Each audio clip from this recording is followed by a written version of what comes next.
24 horas. Central.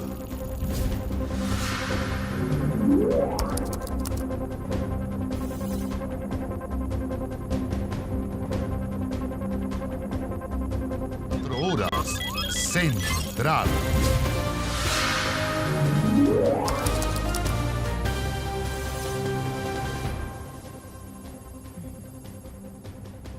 Muy buenas noches, bienvenidos, bienvenidas a las noticias. Entre polémicas, Gabriel Boric realizó su primer cambio de gabinete, un ajuste que tuvo modificaciones de último minuto, luego que Nicolás Cataldo del Partido Comunista no pudiera asistir como subsecretario del Interior por sus críticas pasadas a Carabineros. Sí, claro, básicamente en redes sociales, ¿no? Sí. Este impasse retrasó una ceremonia en donde el presidente de la República le dijo adiós a la primera ministra del Interior del país. Ignacia Jiménez nos cuenta cómo se desarrolló esta jornada. Los cambios de gabinete siempre son dramáticos en Chile. Acéptase a contar de esta fecha las renuncias presentadas a sus cargos de ministras y ministros de Estado. Tenía que doler, y duele pero es necesario. Fue el propio mandatario quien habló de dolor y las imágenes así lo retrataron, las que marcaron el primer cambio de gabinete de Gabriel Boric. Menos de 6 meses duró su diseño original, que terminó con un accidentado ajuste ministerial. La familia de las 6 nuevas autoridades tuvieron que esperar más de 1 hora para el inicio de una ceremonia tensionada por un nombre.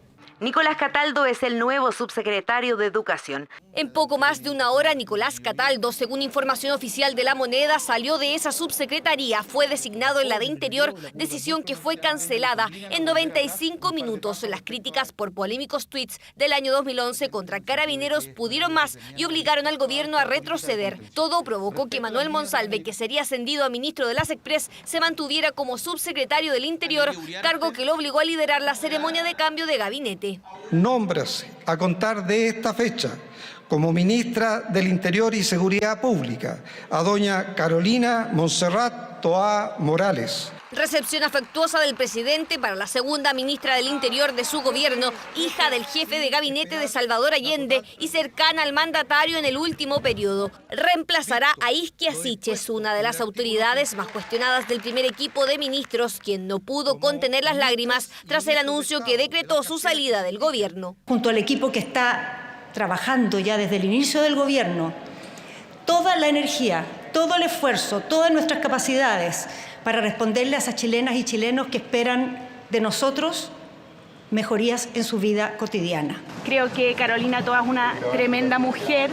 Confío en ella, creo que lo va a hacer excelente en el Ministerio del Interior. Giorgio Jackson, otro de los hombres de confianza del presidente, también dejó su cargo, pero solo cambió de oficina porque desde las Express pasó ahora al Ministerio de Desarrollo Social. En su reemplazo asumió una figura conocida en La Moneda, Ana Lía Uriarte, ex jefa del gabinete de la Presidencia de la República del segundo gobierno de Michelle Bachelet, quien llegó en este periodo a La Moneda para asesorar a Isquia Siches. Tengo una tarea tan desafiante y tan bella como es el lograr tender los puentes, hacer los encuentros. A mí me parece que van a hacerlo espectacular. Creo que tienen un muy buen equipo para dar la conducción política al gobierno. Con ella el PS entra de lleno al comité político que ya contaba con Mario Marcel, cercano a esa tienda, comité que sumó un nuevo integrante en este ajuste de gabinete. He decidido, desde antes de estas últimas vertiginosas horas, para que no caigamos en especulaciones, invitar a este comité político a la ministra del Trabajo, Janet Jara. El presidente refuerza, ¿cierto?, las tareas que tenemos que llevar adelante y en eso vamos a estar. Militante del Partido Comunista que sumará 2 representantes en esa instancia, el Frente Amplio mantiene un integrante, la ministra de la Mujer, Antonia Orellana. En la Cámara de Diputados sabemos que el Frente Amplio tiene una cierta cantidad de diputados y el Partido Comunista tiene otro, y los independientes tienen otro, y el PPD tiene otro, y así es la democracia y así es la vida, y nosotros lo asumimos con madurez y entereza. Esta nueva etapa se inicie con renovadas fuerzas, con un ánimo de continuar con la reforma constitucional por un lado. En Salud asumió Jimena Aguilera, quien reemplazará a María Begoña Yarza, que hasta la mañana de este martes encabezó actividades públicas. Silvia Díaz asumió como nueva ministra de Ciencias y Energía. Diego Pardo, ex miembro del equipo de asesores, bajó del segundo piso para asumir como ministro. Vertiginoso ajuste, tanto que por momentos puso en duda la participación de Todo Chile Vamos en una de las reuniones que busca dar continuidad al proceso constituyente. Vamos a llevar nuestra decisión de no asistir al encuentro en La Moneda. Sin embargo, tras el análisis en Valparaíso, RN cambió de parecer. Pero después de que el presidente Chaguán ha conversado con Analía Uriarte, nos ha parecido correcto recurrir al llamado de ella. Y así, Analía Uriarte en su nueva función lideró las primeras gestiones políticas como titular de la SECPRES, una de las primeras tareas que deberá enfrentar para dar inicio a un diálogo por un nuevo proceso constituyente. Primera conversación en La Moneda con un nuevo equipo que tendrá ese desafío designado tras el masazo electoral de este domingo, cuyo objetivo es delinear el proceso constituyente e implementar el plan de gobierno de Gabriel Boric. Bueno, lo veíamos en la nota porque hubo un hombre que sin quererlo se convirtió en protagonista de este cambio de gabinete. Nicolás Cataldo, militante comunista, hasta esta mañana subsecretario de Educación. ¿Qué ocurrió con él? A las 11 de la mañana con 49 minutos, el gobierno, a través de un comunicado, anunció que sería el reemplazante de Manuel Monsalve, quien se convertiría en ministro de la SECPRES. Bueno, Cataldo tras eso modificó su presentación en su cuenta de Twitter. Ahí está. Y se anunció como subsecretario del Interior. Sin embargo, esa misma cuenta generaría un problema mayúsculo para el gobierno, porque en ella, hace años y en duros términos, había criticado a Carabineros, una de las instituciones con las que debía relacionarse desde hoy como subsecretario del Interior.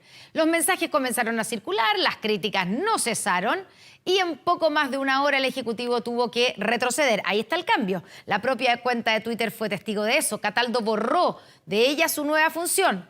Monsalve obligadamente no cambiaría de oficina, se queda como subsecretario del Interior y las críticas entre el oficialismo y la oposición se intensificarían. Una polémica que marcó este cambio de gabinete.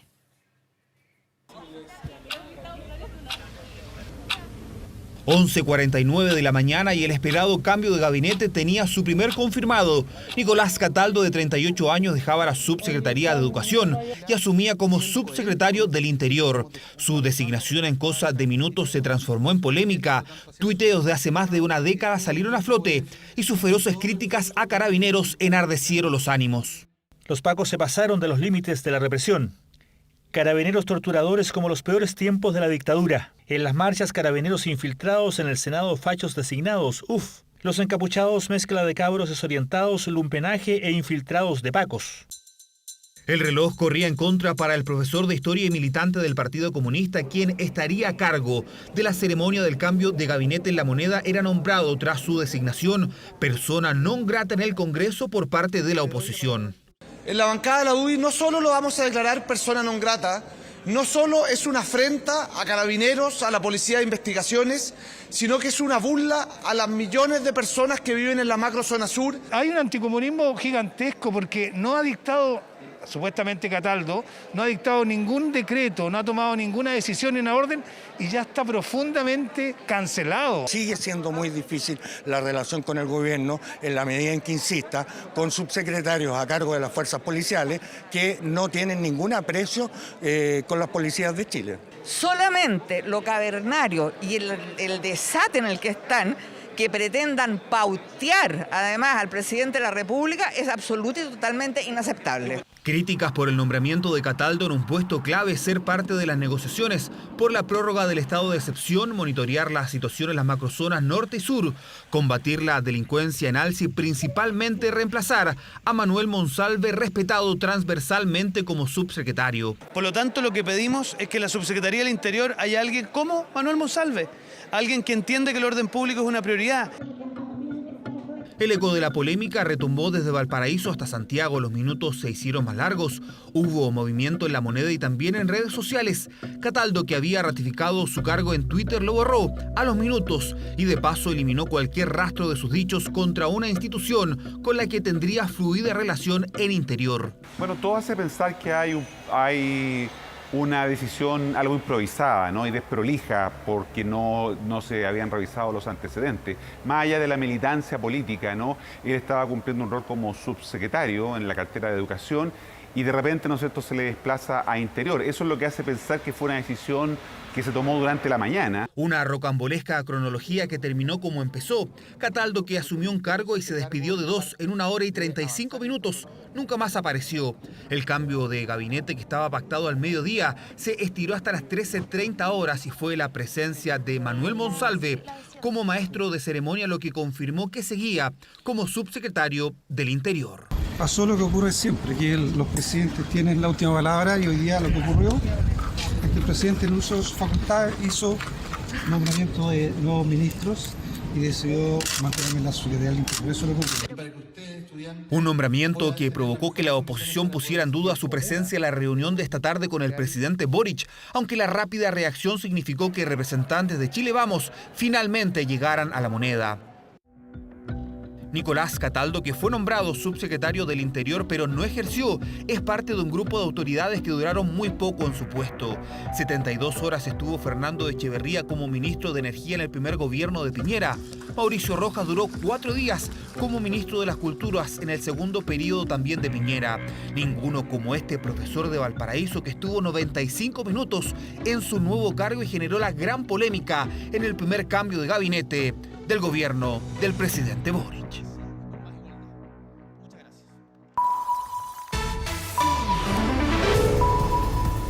Ahora. Ya, pero pese a todo lo que vimos, finalmente el presidente Boric se reunió tanto con el oficialismo como con la oposición para iniciar los diálogos sobre un nuevo proceso constituyente tras el triunfo del rechazo. Estamos ya con Marian Basso en La Moneda y todos los detalles de esta agitada jornada. Marian, ¿qué tal? ¿Cómo te va?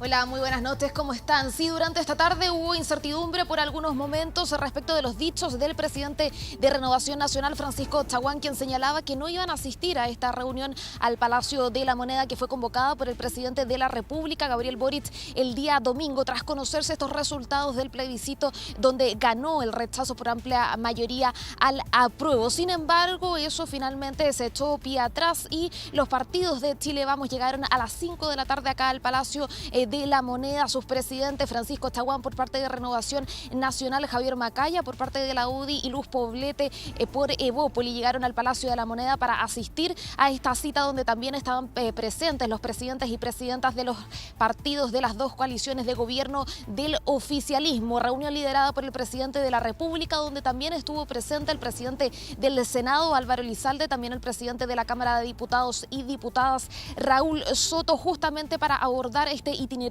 constitucional que fue convocado por el presidente de la República en sus primeras conversaciones. El presidente del Senado, Álvaro Elizalde, señaló que el día de mañana a las 3 de la tarde en el Senado se van a iniciar las primeras conversaciones para definir este itinerario constitucional. Están invitados los presidentes y presidentas de todos los partidos políticos, también los jefes de bancada, justamente para delinear los primeros pasos de lo que va a ser este acuerdo. Ya comenzó a correr el reloj de los acuerdos, señalaba también el presidente de la Cámara de Diputados y Diputadas, Raúl Soto, diciendo y agregando que esta puede ser la segunda y la última oportunidad que tiene el mundo político justamente para entregar a la ciudadanía una propuesta de nueva constitución. Pasemos a escuchar las declaraciones de los presidentes del Senado y también de la Cámara de Diputados y Diputadas.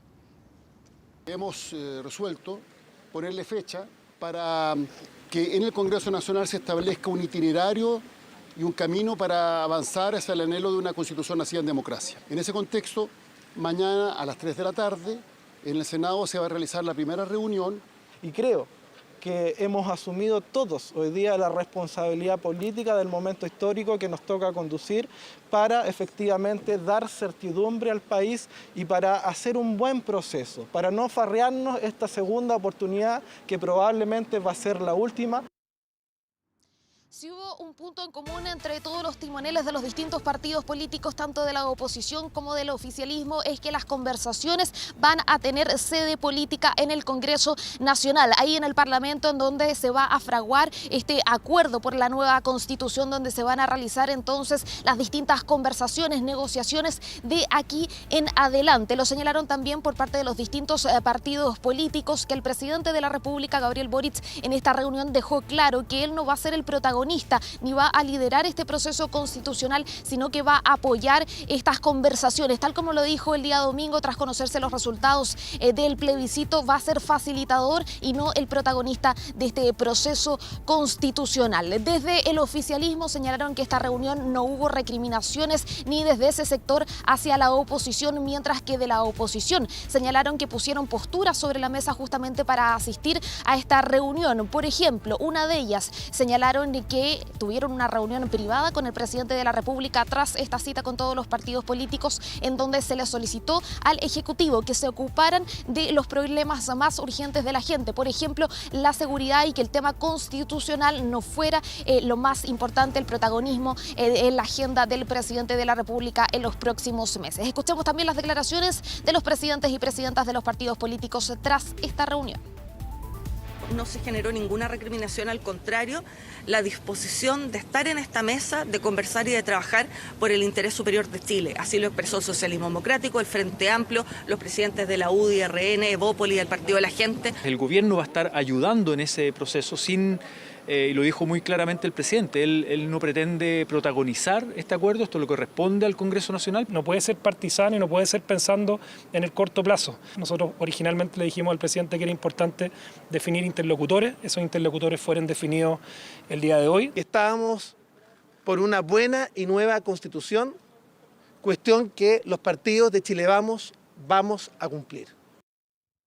Sí, se pensaba que esa era la última actividad en el Palacio de la Moneda tras esta agitada y extensa jornada, pero posteriormente a esta cita el presidente de la República convocó a su primer comité político con las ministras, ¿no es cierto?, entrantes en esta instancia. De hecho, hace algunos segundos, ¿no es cierto?, acaba de salir la ministra del Interior, Carolina Toá, dando fin a este comité político liderado por el presidente de la República, donde debuta, como lo decíamos, la jefa de gabinete, Carolina Toá, también Analía Uriarte como ministra de la SECPRES presente en este comité político, la ministra del Trabajo, Janet Jara, quien lo decía, y el presidente de la República se va a integrar a esta instancia. Son las primeras actividades entonces de este nuevo comité político donde el socialismo democrático llega para ampliar la base política del gobierno. Las primeras actividades ya estarían agendadas por parte de la jefa de gabinete, la ministra Carolina Toá habría entonces confirmado que va a participar en una comisión del Congreso el día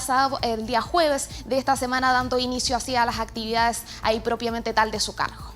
Sí, una jornada muy agitada, Marian, que acaba de terminar, caída a la noche, con un cambio de gabinete accidentado, dramático, como dijo el propio presidente Boric. Y ya, como decíamos, ¿no?, mañana comienza entonces esta serie de conversaciones en el Congreso para el nuevo proceso constituyente. Marian Basso, muchas gracias. Buenas noches. Buenas noches. Bueno, y se mantiene la tendencia. Una mujer seguirá siendo la jefa de gabinete. Ahora es Carolina Toá, quien fuera una importante representante de la antigua Concertación. Ahora tiene la difícil tarea de enfrentar la delincuencia, la crisis migratoria y la tensa situación en la macrozona sur. En su presentación recordó a su padre, claro, quien tuvo ese mismo cargo en el gobierno de Salvador Allende. Carolina Montserrat Toá Morales, una de las figuras emblemáticas de la ex Concertación, en esta jornada convertida en la nueva mujer fuerte del gabinete. El presidente Boric la convocó para asumir una de las tareas más complejas del gobierno y desde hoy es la nueva ministra del Interior y Seguridad Pública. ¿Juráis o prometéis desempeñar fielmente el cargo de ministra de Estado que se le ha conferido conforme a la Constitución y las leyes? Sí, prometo.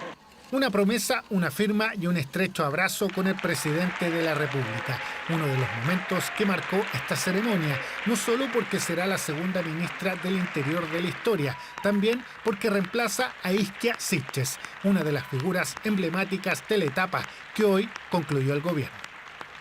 Siches finalmente dejó la moneda. El acto siguió con el esperado punto de prensa de la recién asumida ministra del Interior. Estamos muy agradecidos, muy reconocidos de la confianza que nos ha entregado el presidente de la República y sabemos que estamos asumiendo hoy día una enorme responsabilidad con los chilenos y las chilenas. Se mantiene el sello de esta administración y la cartera de Interior sigue liderada por una mujer, un cargo particularmente especial para Carolina Toá. Hay una emoción particular por llegar en estas circunstancias al Ministerio del Interior, para mí, para mi familia, para mi partido, también para el Partido Socialista. Claro, porque su padre, el histórico militante socialista José Toá, estuvo en el mismo cargo en el gobierno de Salvador Allende. Su historia es conocida. Exsecretario de Estado encarcelado en la isla Dawson, torturado y asesinado en la dictadura militar, lo que fue confirmado por la justicia en 2012. La secretaria de Estado es militante del PPD, tienda que lideró. Fue vocera de gobierno en el primer periodo de Michelle Bachelet y alcaldesa de Santiago entre 2012 y 2016. Para algunos, el juicio de cuentas analizado por la Contraloría por gastos sin respaldo cuando lideró el municipio pudo convertirse en un problema para asumir. Sin embargo, su designación tuvo el respaldo de prácticamente todo el espectro político. Tiene una dilatada trayectoria y por tanto va a ser una gran contribución a la tarea del gobierno. Hay buen nombramiento y yo creo que también tiene la experiencia política, el aplomo que se necesita. En este periodo de la historia muy singular nos parece que es un tremendo aporte. Lamentar la decisión de poner como ministra del Interior a Carolina Toá, que tiene una causa abierta por Contraloría. Experiencia para un momento complejo, porque no solo debe articular políticamente a un conglomerado con dos almas, también será el rostro de la seguridad. La situación migratoria en el norte, la delincuencia a nivel nacional y el conflicto en la macrozona sur son prioridades. Sabemos que hay un desafío enorme de articulación política y de atender la demanda de paz y seguridad de la ciudadanía. En materia de seguridad, y luego que el gobierno retrocediera y no nombrara a Nicolás Cataldo, Toá hará dupla con el subsecretario Manuel Monsalve. En este día de cambios llamaron particularmente la atención los antiguos y duros tuits del presidente Gabriel Boric en contra de su ministra entrante. Uno fue en 2011. Los otros en 2014, criticando su actuar cuando era alcaldesa por desalojos en el Instituto Nacional y en el INBA. La relación, eso sí, cambió y en el último tiempo se estrechó. Uno se tiene que hacer responsable de las declaraciones que haga. El pez muere por la boca. Ustedes mismos están hablando de un tuit del presidente respecto a Carolina Toá. A Cataldo lo sacan por un tuit de hace 10 años atrás. Dejemos de gobernar con las redes sociales solamente. La nueva secretaria de Estado dijo que un cambio de nombre no tiene un efecto mágico, pero prometió compromiso y energía en sus nuevas tareas. Toá, así, retorna a la primera línea, en un palacio que ya conoció ahora, eso sí, convertida en la segunda autoridad política más importante del gobierno. Bueno, y precisamente este cambio de gabinete provocó modificaciones, como lo veíamos recién, en el comité político. Revisamos. Desde marzo, los ministros que integraban este comité eran, por supuesto, la ministra Isquia Siches, independiente, Camila Vallejo, del Partido Comunista, Mario Marcel, independiente cercano al Partido Socialista, Giorgio Jackson, de Revolución Democrática, y Antonia Orellana, de Convergencia Social. Ahora vamos a ver cómo quedan reconfiguradas las cartas. Carolina Toá, lo veíamos recién, del PPD, reemplaza a Isquia Siches. Permanece, por supuesto, Camila Vallejo, Mario Marcel y también Antonia Orellana. Y entran Ana Uriarte, del Partido Socialista, cercana a la expresidenta Bachelet, por supuesto, en lugar de Giorgio Jackson, y una sexta integrante, Janet Jara, que estaba en el gabinete, pero que ahora, por supuesto, ingresa al comité político, con lo cual el Partido Comunista también aumenta su presencia en esta instancia, pese a perder un ministerio en el cambio de gabinete. En el gobierno de Boric, la despedida de Isquia Siches fue con lágrimas y también, por supuesto, con la salida de Giorgio Jackson, de todo lo cual nos cuenta también Constanza.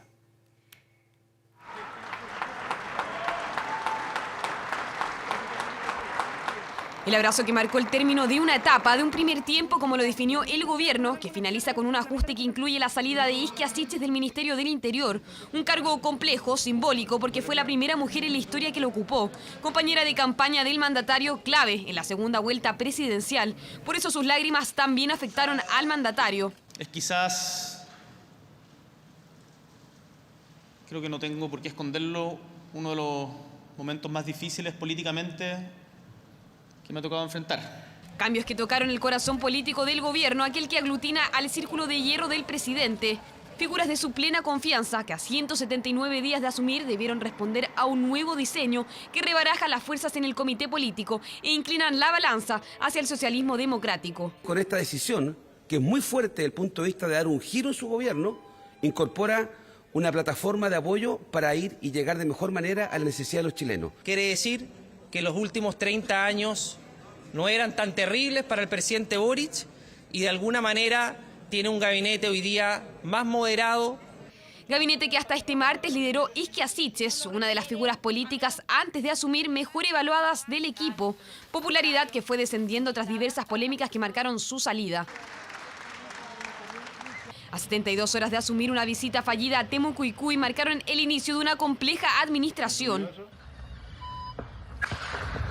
Después llegaría la falsa denuncia contra el gobierno de Sebastián Piñera en la Comisión de Seguridad de la Cámara, que terminó con una acusación constitucional que no prosperó y una sentencia de la Contraloría que acusó su acción como desprolija. Los aviones de las expulsiones que se hicieron, por ejemplo, a Venezuela, retornó con las mismas personas, con todos los pasajeros expulsados. Las polémicas continuaron. La utilización del concepto Walmapu, que la llevó a pedir disculpas por la controversia que generó en Argentina, y el impasse en la Cámara mientras se desarrollaba el debate por una nueva prórroga del estado de excepción en la macrozona sur, generaron más cuestionamientos y críticas. ¿Se pegaron en la cabeza o realmente pareciera que todo partió desde cero? Palabras que provocaron reacciones y la suspensión momentánea de la sesión, dichos que molestaron y que se suma a su última frase, esta vez en relación a la autonomía de Carabineros que hasta el propio mandatario debió intervenir. Polémicas que marcaron casi 6 meses de gestión y que Isquia Siches despidió entre lágrimas. Estoy muy emocionada, soy muy llorona, pero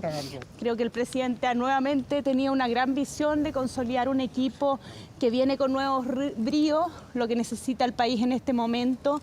Nuevo equipo que deja fuera del comité político a quien es considerado como la mano derecha del mandatario. Giorgio Jackson cambió de oficina al interior de La Moneda por una gestión en Las Express duramente criticada por diversos sectores políticos. Las polémicas no fueron pocas. Jackson recibió reproches de la Contraloría por el rol que asumió en la elaboración de propuestas constitucionales, aunque fue esta afirmación la que lo alejó de quienes debieron ser sus aliados en el Congreso.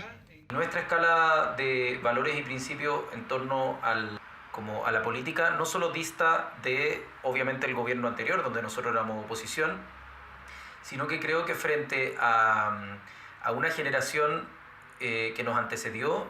A mí me parece que van a hacerlo espectacular. Creo que tienen un muy buen equipo para dar la conducción política al gobierno y nosotros trabajando desde este espacio esperamos aportar. Jackson reemplaza a Janet Vega tras su renuncia obligada tras la filtración de un llamado telefónico entre su asesora y el líder de la CAM, Héctor Yaitul, un ministerio clave para superar el conflicto en la macrozona sur. ¿Qué diálogo va a poder tener en la macrozona sur, en la Araucanía, el ministro Jackson, cuando no fue capaz de tener un diálogo con el Congreso y especialmente con el Senado? Una cosa es el diálogo político, que puede haber tenido algunos tropiezos, pero otra cosa es el diálogo social. En ese sentido, me parece que el ministro Jackson tiene todas las condiciones para liderar un proceso de diálogo en la Araucanía y en cualquier lugar del país.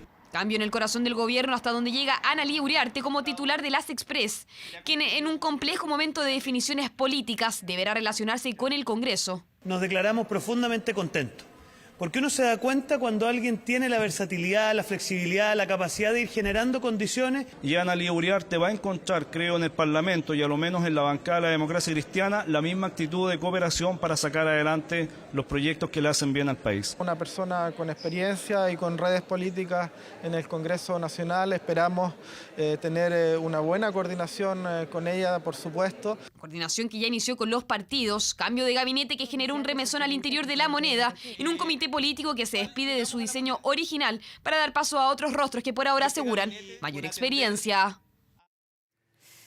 6 de las 24 carteras tuvieron cambio de ministra o ministro en esta jornada. Veamos quiénes entran y quiénes salen. En Interior salió Isquia Siches y entra Carolina Toá. En la Secretaría General de la Presidencia, ya lo veíamos, salió Giorgio Jackson y entra Analía Uriarte. En el caso de Salud salió María Begoña Yarza y entra Jimena Aguilera. En Energía sale Claudio Huepe y entra Diego Pardo. En Ciencia entra la PPD Silvia Díaz en reemplazo de Flavio Salazar. Y en Desarrollo Social, Giorgio Jackson reemplazará a la ministra subrogante, Paula Poblete. Recordemos que en esa cartera cartera salió hace 11 días Janet Vega. El PPD gana así un cupo en relación a marzo, mientras que el Partido Comunista pierde uno.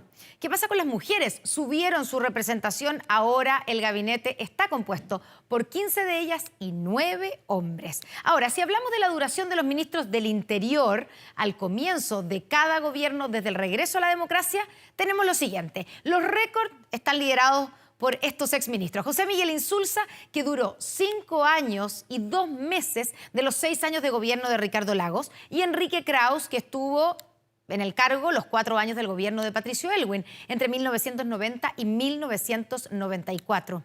Mientras que Isquia Siches entra en la lista de los que menos duraron desde el inicio de cada uno de los mandatos desde 1990. Aquí están los 3. Solo Andrés Saldívar duró menos que ella y que dejó su cargo en julio de 2006, o sea, 4 meses y 3 días después de haber asumido en el primer gobierno de Michelle Bachelet.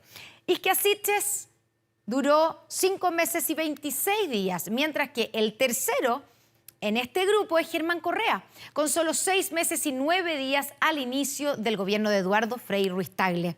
Como veíamos recién, este martes también hubo cambios importantes en otras carteras, polémicas, poco manejo comunicacional, entre otros factores, precipitaron la salida de los ministros de Salud, Energía y Ciencia. Aún no cumplía 3 meses desde su nombramiento y Begoña Yarza vivía días complicados a la cabeza del MinSal. El Colegio Médico decidió pasar al Tribunal de Ética a la ministra de Salud, María Begoña Yarza. Denunció supuestas torturas en el Hospital Psiquiátrico de Valparaíso y el Colmed le exigía asumir su responsabilidad por estos dichos. Una controversia que se extendió demasiado y a la que luego se sumó otra polémica. Junto al Mineduc anunció el adelantamiento de las vacaciones de invierno por la alta circulación viral. Una decisión que en la práctica tuvo buenos resultados, pero cuya comunicación inicial no fue bien evaluada. Episodios que fueron haciendo ruido y que, sumados a las críticas permanentes a su gestión de la pandemia, la hicieron parte del primer ajuste ministerial del presidente Gabriel Boric. Este martes, en su último punto de prensa, se refirió a quien asumiría horas más tarde su cargo. Bueno, primero que Jimena Aguilera participa con nosotros en la Comisión Nacional de Respuesta Pandémica, es la presidenta de la Comisión de Expertos, y que este viernes tenemos reunión en esa comisión y espero verla allí para seguir hablando de los temas de pandemia. Un encuentro que seguramente ahora será de traspaso de información a quien desde hoy será la ministra de Salud. Jimena Aguilera es médico cirujana y especialista en salud pública, directora del Centro de Epidemiología de la UDD, cargo al que renunció para sumarse a esta segunda etapa de gobierno. Desde el Colegio Médico e incluso desde la oposición aplaudieron su nombramiento. Yo pondré mi mejor esfuerzo en tratar de mejorar el sistema de salud, en mejorar la salud de los chilenos, en lograr una mayor equidad. La presencia de su padre, el reconocido locutor radial Pablo Aguilera, en La Moneda, vino a confirmar las especulaciones. Me llamaron que viniera para que estuviera con ella y por supuesto con mucho. Bueno, gracias a ustedes. Se está metiendo en la pata de los caballos un ministerio que es tremendamente importante en nuestro país con todo lo que significa la salud para la población. Las listas de espera, siempre van a haber críticas, no tiene apoyo político, pero tiene un montón de mérito. Yo me siento muy orgulloso, pero el mérito es exclusivamente de ella. Y tal como se esperaba, hubo más cambios. El ahora exministro Claudio Huepe fue uno de los primeros en recibir el anuncio de su salida. 5 meses en la cartera de Energía bastaron para dejar instalada una hoja de ruta. Lanzó el plan piloto gas para Chile y fueron aplaudidas sus gestiones para rebajar los precios de la parafina. Puntos altos, aunque su desempeño como vocero no fue tan bien evaluado y precipitó su salida. En este sentido, Claudio Huepe mostró algunas dificultades justamente para relacionarse tanto con los actores de su entorno como adecuadamente con los medios de comunicación. Sí, prometo. Bienvenido. Su reemplazo, Diego Pardo, abogado y doctor en Derecho, exdirector del Centro de Estudios Espacio Público, fue coordinador de la campaña del presidente Boric. Hasta esta mañana trabajaba en el segundo piso de La Moneda como asesor presidencial. Encontrar los mecanismos para enfrentar de la mejor manera los desafíos que nos pone el cambio climático y aprovechar las ventajas naturales que tiene nuestro país para seguir potenciando las energías renovables. A los cambios en el equipo también se sumó la salida del PC Flavio Salazar. La nueva ministra de Ciencia, Tecnología, Conocimiento e Innovación será la doctora en Química de la Universidad Católica Silvia Díaz Acosta, independiente. Muy cortito sobre los desafíos. Hablamos ya, que tengo que llegar urgente ahora a una reunión. Una reunión de coordinación. Quien no guardó silencio fue el ahora exministro. Le faltó su cartera, siente usted.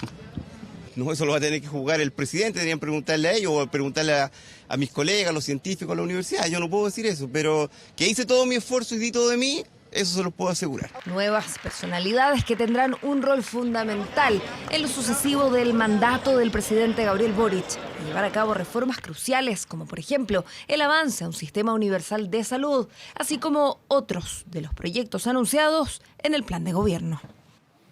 Ya, y ahora cambiamos de tema para contarle que la baja internacional del precio del petróleo y la caída del dólar figuran entre los principales factores para que desde este jueves las bencinas dejen de subir. Bueno, esto tras ¿cuánto? 9 meses de alzas continuas. La próxima semana los valores incluso podrían disminuir.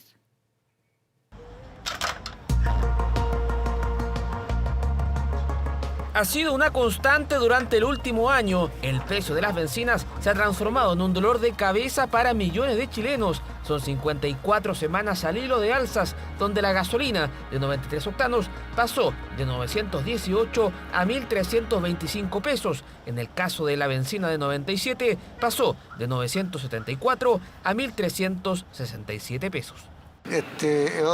Otro crío más que tiene un hijo más. Así que hay que alimentarlo, que es la única manera de bencina. ¿No? Imagínense que yo antiguamente andaba estanque lleno, ahora a medio morir saltando, como decimos. ¿Y gasta mucho en combustible usted? 60 lucas mensuales, 60.000 mensuales. ¿Y antes? Antes gastaba 40.000 pesos.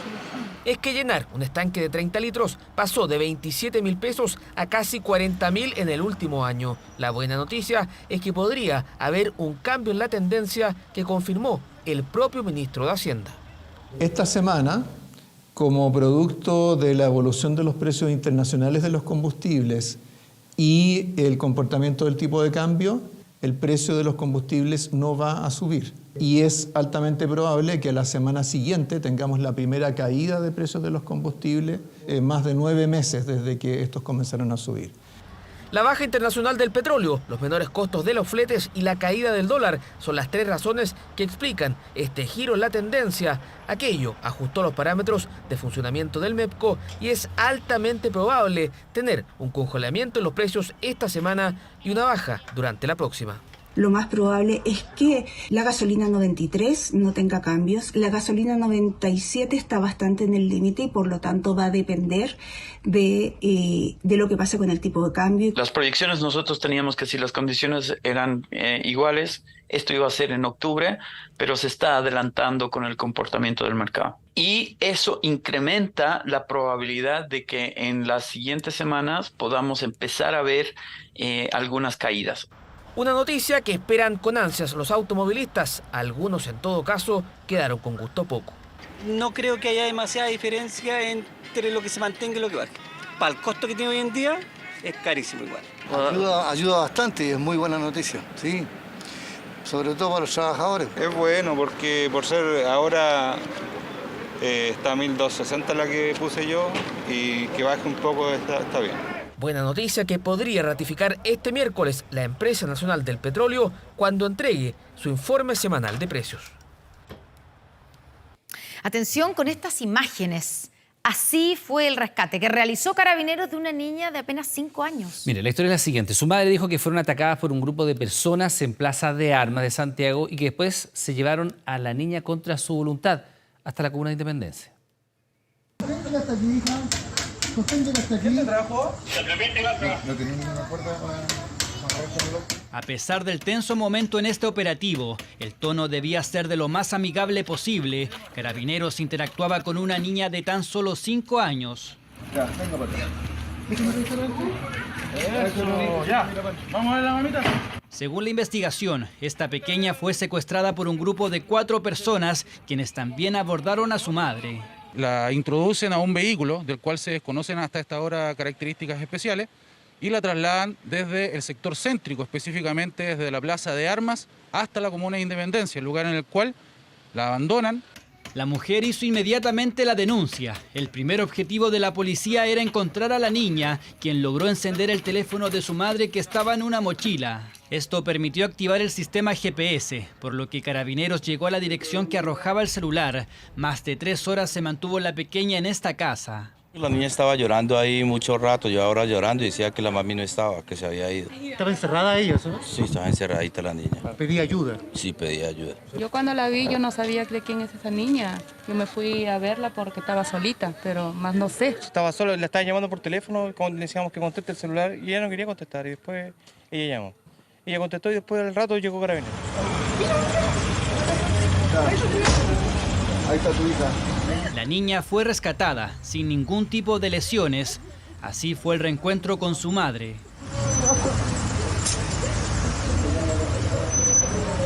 Se encontraba en la parte exterior. Ella estaba hablando con personas y transeúntes que pasaban, pero se encontraba afectada y por ese motivo no daba a conocer su situación. Tuvimos que hacer uso de la fuerza, de cerrajamiento, ya que la menor se encontraba lamentablemente encerrada con llave.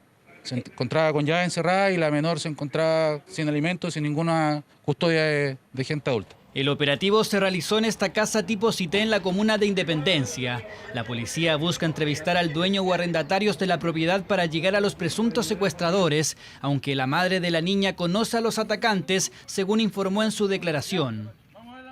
Ella estaba muy tranquila, luego comenzó a gritar como que estaba desesperada y ahí entendimos eso, que le habían quitado a su niña. La mamá desesperada y en realidad nosotros acá súper preocupados porque, bueno, todos quien no ha venido con niños acá. Por ahora no hay personas detenidas por este presunto secuestro. Momento de angustia para una madre, quien luego de varias horas pudo reencontrarse con su hija sana y salva.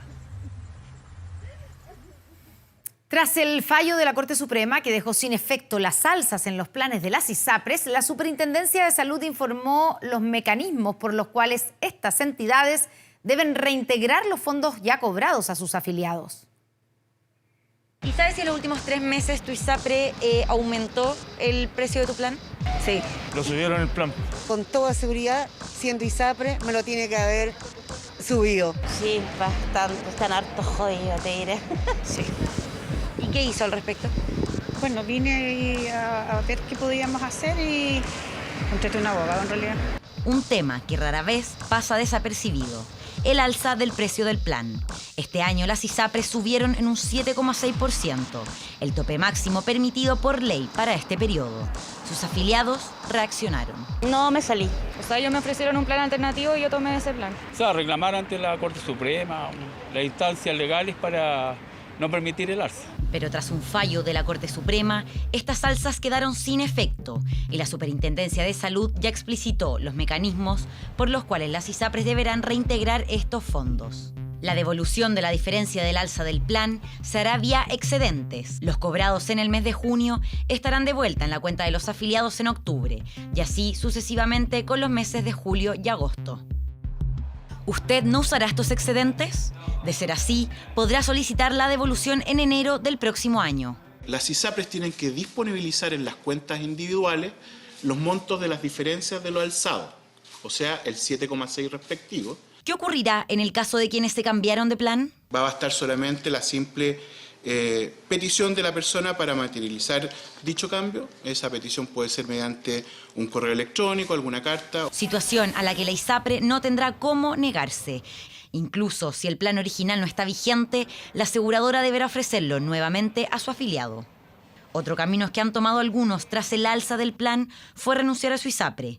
Y si ahora quisieran reintegrarse, no será necesaria ninguna declaración de salud. Al haberlo hecho hasta el último día del mes de mayo del 2022, van a poder solicitar la reintegración a la ISAPRE por cualquier vía también, mediante correo electrónico, carta u otro similar, informando claramente la institución de salud a la que está actualmente afiliada. Este proceso de ajuste, si bien es determinante en la certidumbre jurídica y viabilidad de las ISAPRES, no resuelve la crítica situación del sector, cuyos alcances están siendo abordados en una mesa de trabajo con el Ministerio de Salud, para garantizar la continuidad de los beneficios y evitar un quiebre que impacte a todo el sistema. Desde este martes hasta el jueves 8 de septiembre, las ISAPRES deberán informar a la Superintendencia si aumentan o no el precio base de sus planes. Desde que se notifica el alza hasta el 15 de septiembre, el ente fiscalizador deberá evaluar si las alzas se justifican.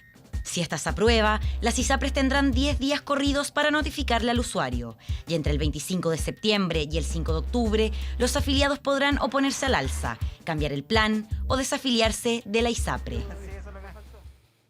Bueno, y ante una inflación que aún no está controlada, el Banco Central nuevamente elevó la tasa de interés. Esta vez quedó en 10,75%. Esto es la cifra más alta desde los años 90.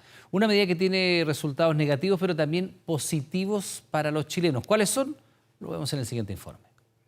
El Banco Central aumentó la tasa de política monetaria. Y el Banco Central subió la tasa de interés. Nuevamente el Banco Central sube la tasa de interés. Suman y siguen. Este martes, el Banco Central elevó nuevamente la tasa de interés, esta vez por sobre los 2 dígitos, y ya acumula 10 alzas consecutivas en poco más de un año. Podríamos decir que es la segunda más alta desde mediados de los 90 hasta hoy. O sea, en el contexto histórico, esta tasa es muy alta. Apunta a restringir un poco el nivel de consumo y con ello restringir la presión sobre los precios. Una herramienta que se utiliza para controlar la inflación, que por ahora no ha dado tregua y continúa en los niveles más altos en casi 30 años. La inflación hay que controlarla y la única manera que yo conozco por lo menos es con el alza de las tasas. La gente ya no se puede ni siquiera endeudar, porque las tasas son muy altas. Las tasas de corto y mediano plazo son muy complejas, o sea, es un frenazo aún más duro. Frenazo al consumo, en donde hay algunos instrumentos financieros que son los principales en verse afectados. Afecta a todos los créditos de corto plazo, llámese línea de crédito, tarjeta de crédito, avance en efectivo y créditos de consumo también. No afecta de la misma manera a los créditos a largo plazo como son los hipotecarios. Incremento de la tasa de interés que se traduce en un endeudamiento más caro, pero que también tiene un lado positivo. En estos momentos, el mercado premia a quienes ahorran y las rentabilidades de algunos instrumentos financieros son mejores. Ese es el lado positivo y a eso tenemos que tenerlo los más viejitos que tenemos un poquito de plata, la metimos en alguna parte y ahí vamos a ganar algo. La única parte positiva, pero el problema es que no mucha gente tiene los recursos necesarios para guardar. ¿Pero qué instrumentos financieros se ven beneficiados con esta alza? Hoy en día los instrumentos que invierten en cortos tramos de tiempo, como un depósito a plazo y renta fija de corto plazo, tiene este mayor beneficio. No así un aumento de tasas perjudica a renta fija a largo plazo. Sin embargo, el actual panorama con altas tasas ya comenzaría a acabarse. Según los expertos, este movimiento del Banco Central debería ser el último alcista. Mantener tasas altas en un contexto de una economía que se ha enfriado muy rápidamente y que se va a seguir enfriando todavía en los próximos meses, podría ser complejo. Por lo tanto, lo que yo visualizo es más bien un camino inverso, hacia la baja, y probablemente ese camino va a ser bastante rápido. Este podría ser quizás el fin del ciclo de alzas sustantivas en las tasas de interés de política monetaria del Banco Central, pero siempre a la espera de que estas medidas empiecen a rendir frutos, que aún no vemos, tanto en la inflación como en las expectativas de inflación. Futuras medidas del Banco Central que irían de la mano con una caída en la economía nacional, aunque sin perder su objetivo principal, que es controlar la inflación en un plazo de 2 años. Sin poder salir, así estuvieron algunos de los residentes de Sichuan, en China, luego de que un terremoto impactara la zona, que vive una política cero COVID y un duro confinamiento. Al menos 66 personas ya han muerto producto del sismo.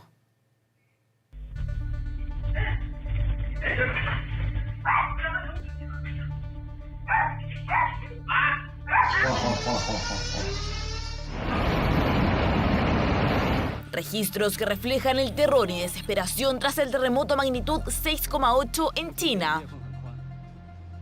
Un movimiento que comenzó este lunes durante la tarde en el suroeste de Chengdu, la capital de la provincia de Sichuan, donde más de 1 millón de residentes de las zonas cercanas vieron cómo sus lámparas se movían, sus casas se dañaban y algunos árboles se caían.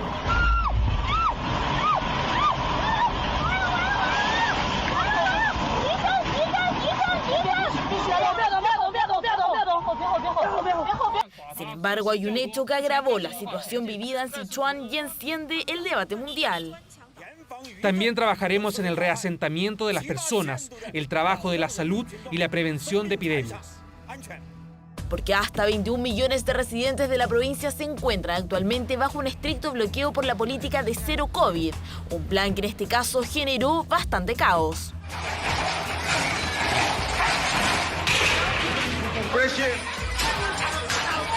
Situación que con el paso de las horas se empeoró. La cifra de fallecidos ya llegó a 66, mientras que cientos de rescatistas fueron desplegados para buscar sobrevivientes, excavando incluso con sus manos.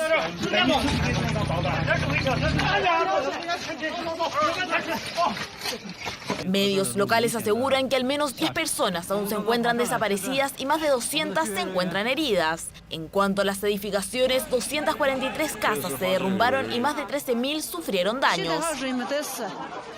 Continuaremos aprovechando cada minuto y segundo para rescatar a los heridos y verificar la situación del desastre, para garantizar que las personas lesionadas sean trasladadas y tratadas a tiempo. Equipos de rescate instalaron carpas para los afectados y distribuyen suministros para los habitantes de las zonas más dañadas.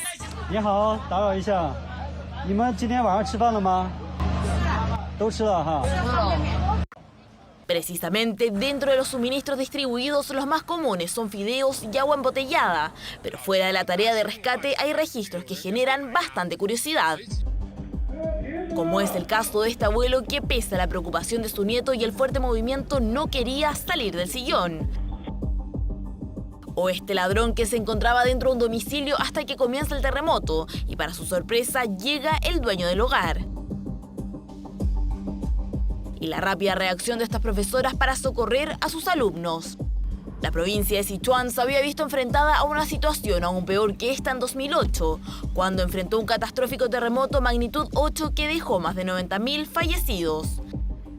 Ahora el movimiento llega cuando se vive una ola de calor con temperaturas inéditas en décadas, una sequía que provocó cortes de suministros eléctricos en algunas zonas y una situación sanitaria compleja con diferentes rebrotes de COVID-19.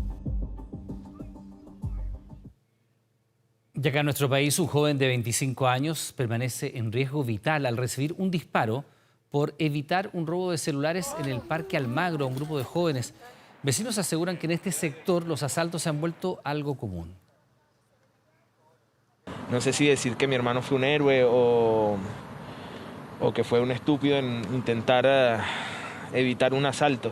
Cerca de las 9:30 del lunes, Eric Ormazábal, de 25 años, recibió un disparo en el cuello. Todo por evitar que dos delincuentes asaltaran a unos jóvenes para robar un par de celulares. Nosotros estábamos muy impactados, no alcanzamos como a decirle nada más que si le dieron, pero él ya no nos respondía. La situación hoy en el día en la calle está siendo totalmente violenta. Por un celular están matando a personas. Un grupo de dos amigas y un joven estaban compartiendo en el Parque Almagro, comuna de Santiago, cuando dos asaltantes los amenazaron con un arma de fuego. 3 personas se encontraban en esta intersección del parque conversando, y de los sujetos que transitaban en estas motocicletas desciende uno con pistola y asalta a estas 3 personas adultas. Eric estaba en el parque junto a unos amigos. Al percatarse de la situación, trató de frustrar el robo con una botella de vidrio, pero terminó baleado. Él agarra la botella, mi otro amigo también, y yo me quedo así como que volteo. Y nada, el Eric como que le balanza la botella, se llega hasta donde están los chicos y nada, él voltea y le dispara. El tipo terminó aquí baleado, desangrado, ya pálido, porque le dio en el cuello. Una unidad coronaria móvil lo asistió con oxígeno. 20 minutos después llegó una ambulancia del SAMU que lo trasladó a la ex posta central donde fue operado. Tiene una lesión principalmente en el tórax. Esa lesión afortunadamente fue reparada en el pabellón, pero todavía está en muy malas condiciones, está en riesgo vital. Las próximas 72 horas van a ser las más críticas en las que tenemos que tratar de estabilizarlo, compensar la situación. Una situación dolorosa para él y su hermano, que perdieron a su madre hace apenas un año. Eric vive en Recoleta y trabaja en un restaurante. Llegó a Chile de Venezuela hace 5 años atrás, buscando nuevas oportunidades, y hoy lucha por su vida. Para llegar a Chile, a estar más tranquilo, a vivir lo mismo que estamos viviendo en Venezuela, es totalmente absurdo. Según testigos, ambos delincuentes escaparon en una motocicleta negra, sin patente, pero con los celulares. Aún no han podido dar con ellos. El otro chico estaba sin casco y los dos ambos estaban con mascarillas y jockeys. Ya se subieron por la moto y partieron por la calle hasta llegar a San Diego y doblaron hacia el norte. Si tienen más información, por favor, no pueden seguir en la calle estos tipos. Vecinos advierten que no es una zona segura. Según cifras de Carabineros, en comparación al 2021, los robos con intimidación han aumentado un 131% en este cuadrante. Yo he venido a compartir acá con amigos, nos hemos tomado algunos jugos, algunos cigarros hemos compartido acá y la verdad es que podría haber sido yo. Nosotros aquí a las 5 o 6 de la tarde no podemos salir. Los que trabajamos llegamos tarde, estamos nerviosos porque aquí hay mucho asalto, mucho robo. Eric tendrá que someterse a una segunda operación por lesiones que no lograron ser reparadas. Además de enfrentar posibles secuelas neurológicas. Pero primero deberá salir de riesgo vital. Desde hoy ya son 15 los o las primeros ministros que ha visto pasar la reina Isabel desde que llegó al trono hace 70 años. Una lista que empieza por Winston Churchill, que pasa por líderes emblemáticos como Margaret Thatcher y Tony Blair, y que llega hasta esta jornada con Liz Truss. Es la tercera mujer que ocupa este cargo de primera ministra, quien asumió en un día marcado por despedidas y anécdotas. Mire. Ninguna de sus múltiples polémicas pudo evitar que el ahora ex primer ministro Boris Johnson saliera este martes rodeado de aplausos de la que fuera su oficina durante los últimos 3 años. Ahora soy como uno de esos cohetes propulsores que ha cumplido su función, por lo que volveré a entrar suavemente en la atmósfera y aterrizaré de manera invisible en algún lugar remoto y oscuro del Pacífico. Vuelvo a mi arado y no ofreceré a este gobierno más que el más ferviente apoyo. Un apoyo que Liz Truss pudo sentir a su entrada en Downing Street cuando recibió en su bienvenida la misma efusividad con la que fue despedido su antecesor, luego de una jornada en la que ambos estuvieron en la residencia de verano de la reina Isabel, quien le encargó formar gobierno a la nueva líder conservadora. Con Liz Truss son 15 los primeros y primeras ministras que han pasado por Downing Street desde que Isabel II inició su reinado hace 70 años, y Truss será la tercera mujer en ocupar este cargo luego de las también conservadoras Theresa May y Margaret Thatcher. Estoy segura de que juntos podemos enfrentar la tormenta, podemos reconstruir nuestra economía y podemos convertirnos en la Gran Bretaña moderna y brillante que sé que podemos ser. Esta es una misión vital para garantizar oportunidades y prosperidad para todas las personas y las generaciones futuras. Los analistas coinciden en que los desafíos de la nueva primera ministra de Reino Unido serán en su mayoría económicos, debido a la crisis energética y a la inflación más alta de los últimos 40 años, pero también tendrá retos importantes en materia política. Y su gestión como jefa de gobierno va a ser fundamental para lograr o no mantener el poder y la cantidad de bancas en el Parlamento. No hay que perder de vista que los conservadores están en el poder desde 2010 y durante este periodo ha habido un desgaste lógico. Y si la reina Isabel ha visto pasar más de una decena de primeros ministros, el gato Larry ha sido oficialmente el ratonero jefe de la oficina del gabinete de los últimos 4 y durante esta jornada acompañó el cambio de mando en Downing Street. La popularidad de este felino ha llegado a tal punto que lanzaron una campaña para que él asumiera el cargo de primer ministro en las últimas elecciones de los conservadores, y las calles de Londres se han llenado de afiches apoyando su anecdótica candidatura, que incluso contaba con propuestas de gobierno como no hacer fiestas sin que él esté presente en la residencia oficial, que desde este martes tiene una nueva inquilina. Han pasado ya 8 años del enigmático crimen de Erika Hagan. ¿Se acuerda usted? Una joven psicóloga estadounidense que fue asesinada en Temuco. Bueno, todavía no hay culpables. El caso fue reabierto, pero se mantiene en reserva. Peritos privados aseguran que habrían sido al menos 2 las personas que la atacaron.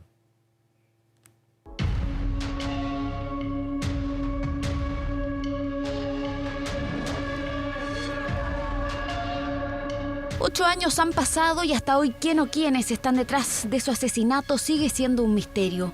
Son 8 años donde se perdió evidencia, donde no se hizo un buen trabajo. Han sido 8 años de profundo dolor. La verdad se va a saber sí o sí.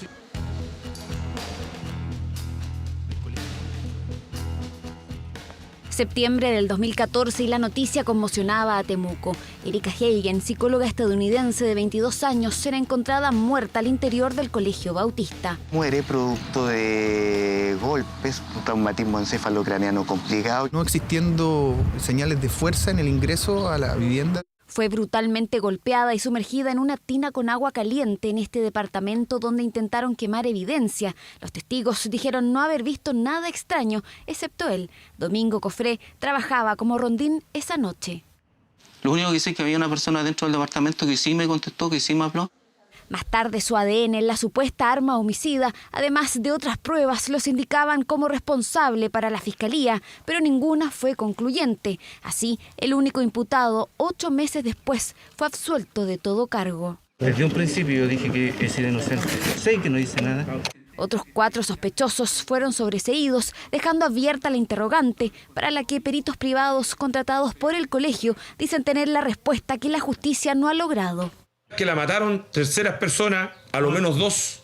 A lo menos dos. Y yo creo que no fue a la hora que dicen que fue a las 21 horas, sino que fue más tarde. ¿A qué hora habría fallecido? Tiene que haber sido en la madrugada. No es solamente un implicado, hay varios implicados en la muerte de Erika. Todos los participantes que estaban involucrados en esta investigación tienen que ser investigados. Una serie de negligencias investigativas mantienen la nebulosa, sobre todo para la familia de la joven, cuya madre logró la reapertura del caso hace 2 años. Que nadie se enfade con lo que diré. La persona que asesinó brutalmente a mi hija Erika es más inteligente que toda la policía chilena y vive entre ustedes. Cotejamos con la causa y no estaba el levantamiento de ADN de ninguna de las personas sospechosas, lo que es una irregularidad. No es normal que no citan el ADN, ni tampoco que no se levanten las huellas o estén las fichas dactilares de las personas que están individualizadas como haber participado. La investigación sigue abierta y bajo reserva para no entorpecer el trabajo con diligencias en desarrollo y que para la familia mantienen la esperanza de permitir encontrar a él o los responsables de que Erika ya no esté. El Tribunal Oral en lo Penal de Temuco declaró admisible el recurso de nulidad en favor de Martín Pradenas. Pradenas fue condenado a 20 años de cárcel por 7 delitos sexuales cometidos en contra de 6 víctimas, entre ellas Antonia Barra, la joven que se suicidó tras el hecho. Su defensa presentó recurso de nulidad respecto al juicio y la sentencia, el cual hoy fue declarado admisible por el tribunal. Ante esto, será la Corte Suprema la encargada de resolver el requerimiento. Crecen los temores de una catástrofe nuclear en la planta de Zaporilla, que lleva meses bajo ocupación rusa. Tras la visita de inspectores de Naciones Unidas a la planta nuclear más grande de Europa, hoy se publicó un informe que pide con urgencia medidas para evitar un desastre radioactivo. Así es como un equipo de 14 inspectores del Organismo de Control Atómico de la ONU visitó la planta nuclear de Zaporilla, en el este de Ucrania. Bajo ocupación rusa desde principios de la invasión a ese país, esta planta, la más grande de su tipo en Europa, se ha visto en constante amenaza desde hace meses. Lo que ven aquí es rojo, un rojo grande. ¿Por qué es un rojo grande? Esto significa que la integridad física de la instalación ha sido violada, no una, sino varias veces. Let's tell it like it is. Digámoslo como es, cualquier daño, ya sea intencional o no, a la planta de energía más grande de Europa en Zaporilla podría significar una catástrofe, no solo para las inmediaciones, sino también para la región y más allá. Un día después de que bombardeos cortaran el suministro de electricidad y agua de la ciudad ubicada junto a la planta nuclear, un esperado informe publicado por la organización pidió la necesidad urgente de medidas para prevenir un accidente nuclear. Además, informó sobre la presencia de material militar ruso en el lugar y pidió la creación de una zona de protección y seguridad alrededor de la planta. 2 de los miembros del equipo permanecerán en las instalaciones de manera permanente para garantizar la seguridad. El presidente ucraniano Volodymyr Zelensky advirtió sobre una casi catástrofe de radiación cuando el ataque en las cercanías del recinto obligó a cerrar el último reactor en funcionamiento. Mientras, Ucrania y Rusia se culpan mutuamente de los ataques alrededor de las instalaciones. Si el contenido de esta propuesta es desmilitarizar el territorio de la planta nuclear, y esto es lógico porque fue la presencia militar rusa la que puso a Zaporilla al borde de un desastre de radiación, entonces podemos apoyar esa zona de protección. El régimen de Kiev continúa con sus provocaciones en la planta de energía nuclear de Zaporilla para crear la amenaza de un desastre provocado por el hombre. Sin embargo, el informe publicado por la Agencia de Energía Atómica no atribuyó culpas por los daños en el establecimiento. Los temores de una catástrofe nuclear no dejan de aumentar, en especial entre los residentes que viven en los alrededores de la planta.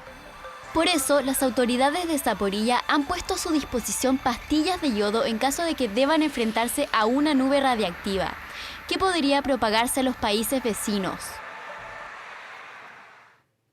Ya son las 22 horas, les recordamos que a partir de este momento Televisión Nacional de Chile está autorizada a transmitir programas para mayores de 18 años.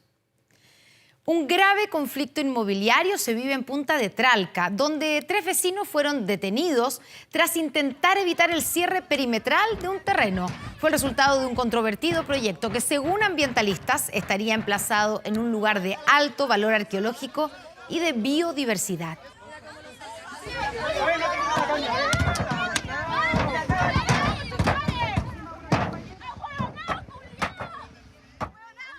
Intentaron impedir a toda costa el paso de esta camioneta en Punta de Tralca. Estos vecinos estaban dispuestos a llegar hasta las últimas consecuencias para detener el inicio de obras en este terreno. Un tenso altercado que se originó la mañana de este martes y que incluso terminó con 3 detenidos. Llegaron los camiones arrasando con todo, llegaron las camionetas sin patente, pusieron 2 containers, la gente se fue movilizando. Me agredió el dueño de la inmobiliaria que estaba yo grabando y él me dio un golpe por la espalda lanzándome el celular lejos. El conflicto se genera en un espacio de 400 metros cuadrados, donde un proyecto inmobiliario busca desarrollar una subdivisión de 34 parcelas. La comunidad asegura que buscan proteger un sitio que para ellos es un potencial santuario natural. Se hizo un levantamiento, aquí hay flora, hay fauna nativa, entonces hay un montón de cosas, al parecer irregulares, que se tienen que decantar. Hay mucha vida aquí, hay cururo, hay pequeñes, hay conejos, hay liebres, cururitas. La comunidad señala que no quiere ser testigo de una desprotección arqueológica y medioambiental. Exparcela 30, conocido espacio colindante con el mar, alberga una gran biodiversidad de flora y fauna. En el lugar se han realizado hallazgos de comunidades prehispánicas que habitaron la zona. En este lugar están certificados por el Consejo de Monumentos la presencia de diversos sitios arqueológicos de culturas prehispánicas. Deben ser detenidas las obras en forma inmediata. Eso es lo que le estamos pidiendo a la Corte. Vamos a solicitar la orden de no innovar. Sin embargo, el cierre perimetral fue autorizado por el Consejo de Monumentos bajo la supervisión de una arqueóloga. La empresa tiene por obligación que contratar un equipo que pueda dar justamente seguridad a que no haya ningún daño. Lo que estaba indicado era un cierre perimetral.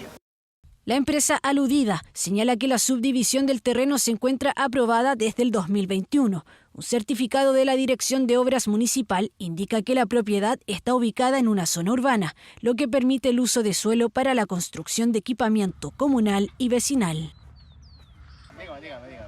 Vamos a ver cuál es la estrategia que vamos a seguir, porque es un tema complejo.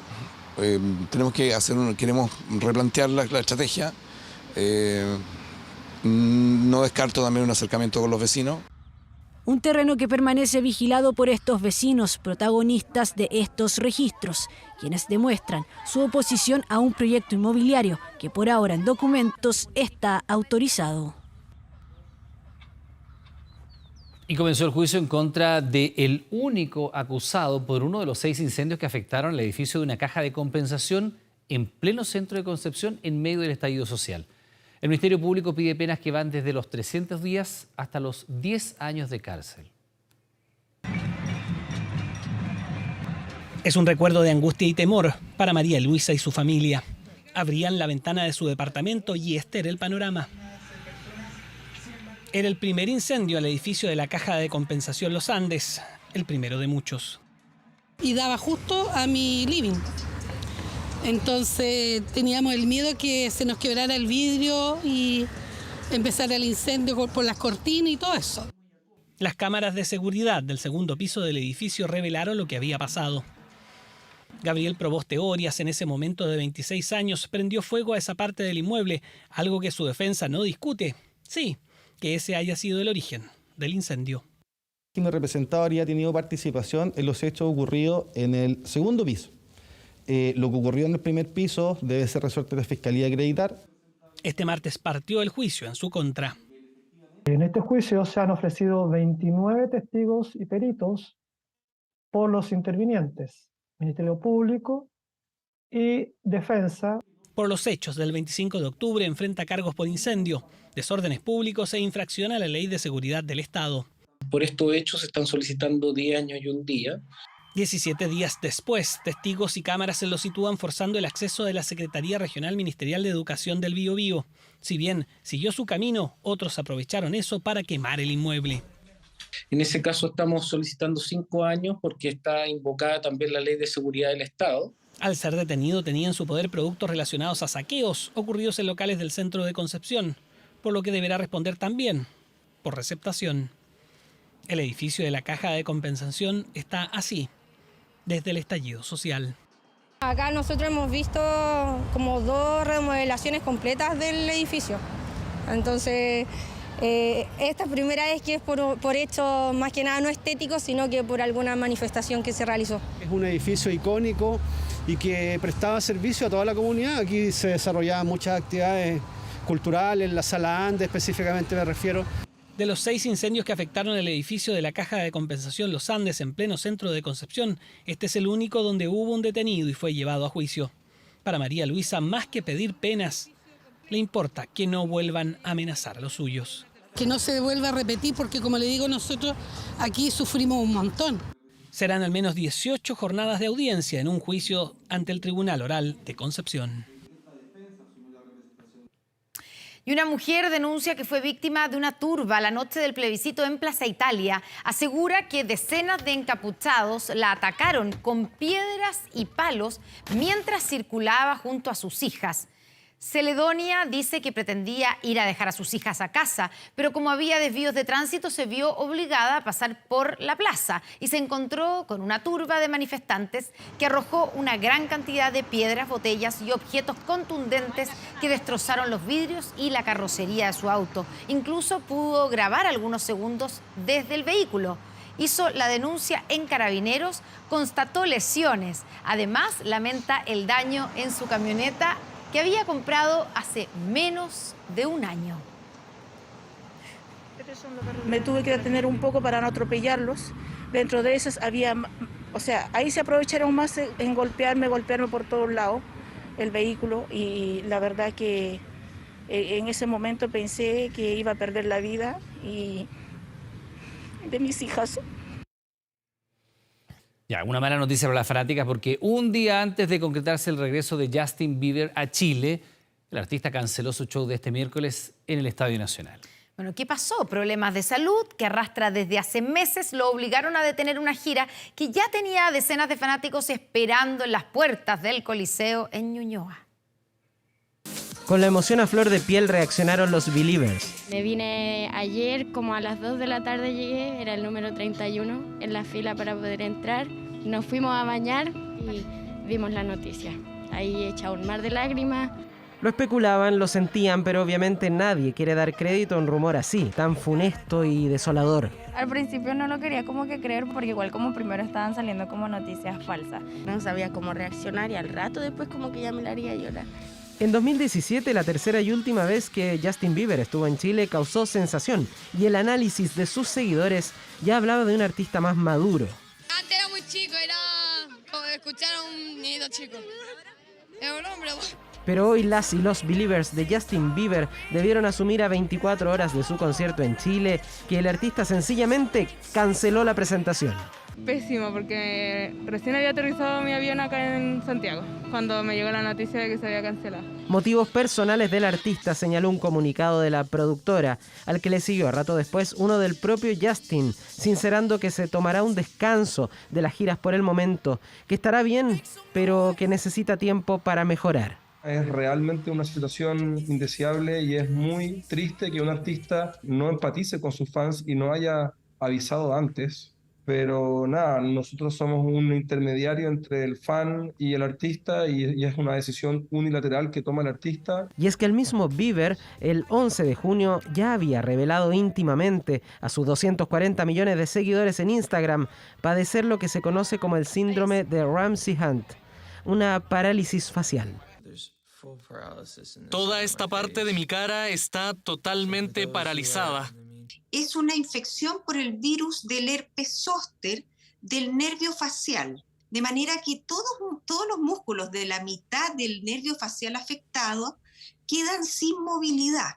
Yo debo inferir de que su recuperación no ha sido tan efectiva como se esperaba. Un problema por el que apareció en ese video Justin Bieber pidiéndole a sus seguidores comprensión. Tendré que cancelar mis conciertos. Obviamente no soy capaz de realizar un espectáculo en este estado. El dinero de la entrada será devuelto por el mismo medio con el que fueron pagadas, incluidos los cargos por servicio. Y la productora dice estar abierta a analizar caso a caso para compensar quizás a quienes hayan viajado desde otros puntos del país, por ejemplo. Vamos a tener que generar una conversación con todos los fans de regiones o gente que tiene otros gastos asociados y poder llegar al mejor acuerdo con esas personas. Pero este miércoles igual no más, prometen reunirse a las 5 de la tarde todas y todos afuera del Nacional para una lloratón.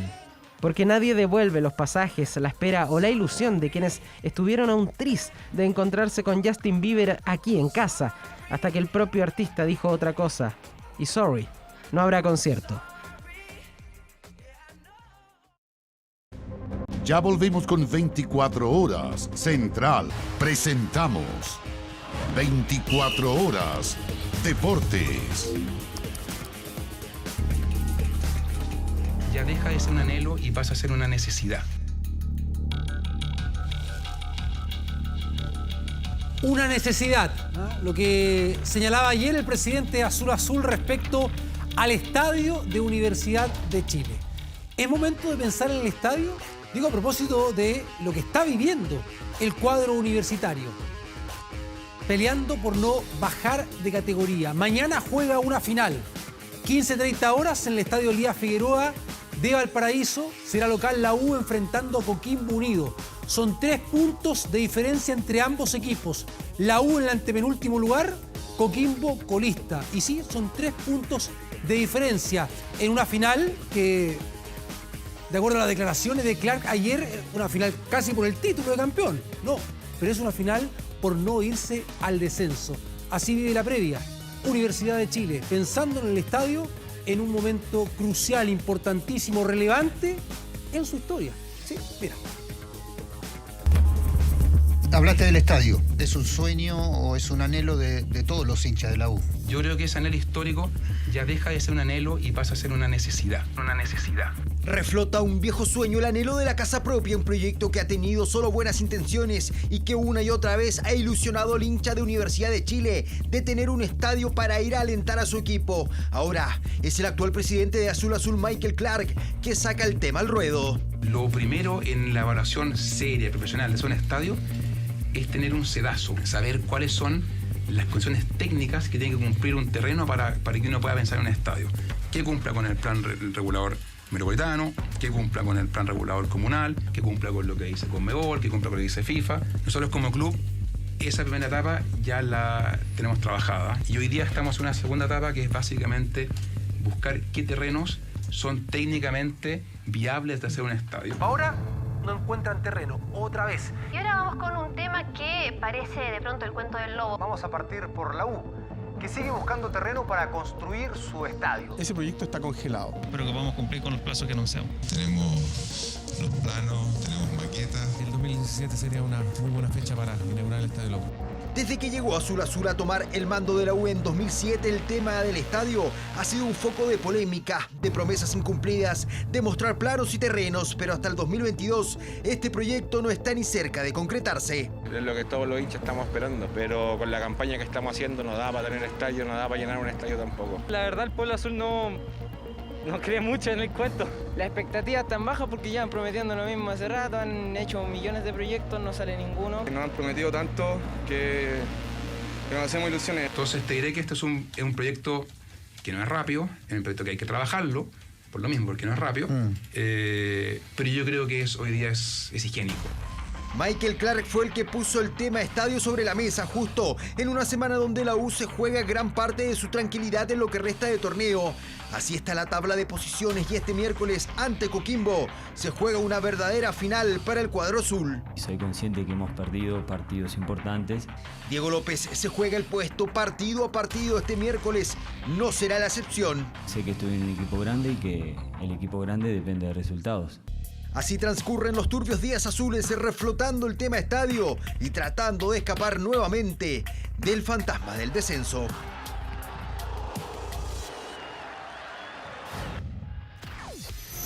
Nos vamos ahora a la Champions League, la Liga de Campeones de Europa. Ha comenzado el ACE, logra el 3-0, la victoria del sigue anotando en su llegada esta temporada al Manchester City. Ahí lograba una victoria del Manchester City. Pausa, ¿sí? Y ya volvemos con más 24 horas de deportes. Ya volvemos con 24 horas Central. Mostrábamos recién el inicio, ¿no?, de esta edición de Champions League, la fase de grupos con los golazos de Kylian Mbappé. El campeón del mundo, el delantero francés de 23 años, donde hubo mucho rumor respecto a la posibilidad de partir del fútbol francés y llegar al fútbol español, específicamente al Real Madrid. Bueno, se quedó en el PSG y ya se da a conocer las cifras, ¿no? Como un multimillonario para vivir su sexta temporada en el campeón de la Ligue 1, el PSG. Mira.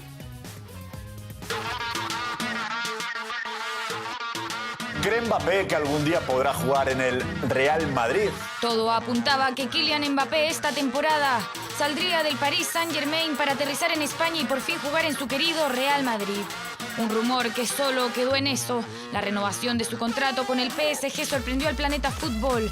Claro que ahora todo tiene sentido. Creo que debería mantener la boca cerrada y dejar de hacer entrevistas, porque siempre termina en problemas.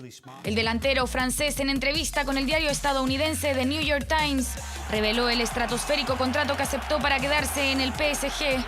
251 millones de dólares en 3 años, más de 83 millones por temporada. Además de un bonus de 125 millones por renovar. Pensando, soñando con ver a Mbappé vestido del Real Madrid en el... No, ahora no, porque este Mbappé, como yo le digo, no es mi Mbappé.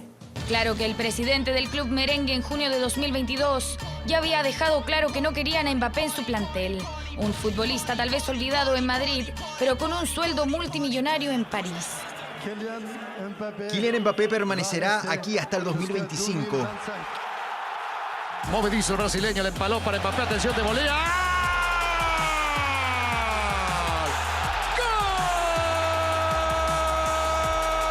El delantero de 23 años, que comparte camarín con grandes estrellas como Neymar y Lionel Messi, se convirtió en el jugador mejor pagado de la historia del fútbol. Un contrato con cifras inalcanzables para que el francés siga deslumbrando en el parque de... Y siguiendo con el fútbol internacional, acaba de finalizar partido de revancha de las semifinales de Copa Libertadores, con empate 2-2 entre Palmeiras y Atlético Paranaense. Paranaense ganó la ida 1-0, así es que va a la final, queda fuera de la Libertadores el bicampeón de esta competencia. Paranaense espera rival mañana. Recordemos, el Flamengo de Arturo Vidal y Eric Pulgar enfrentando a Vélez Sarsfield. Me despido, pausa, ya continúa Connie e Iván en 24 Horas Central. Buenas noches.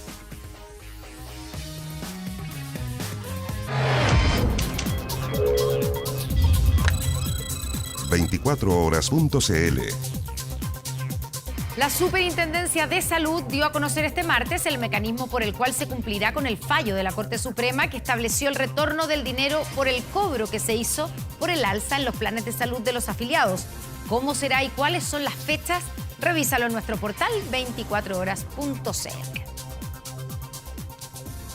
Estamos terminando las noticias, le damos las gracias como siempre por informarse junto a nosotros. Siga nuestra sintonía, llega todo por Mi Familia y por nuestro canal 24 horas, vía pública con Matías del Río. Que tenga muy buenas noches. Buenas noches, hasta mañana.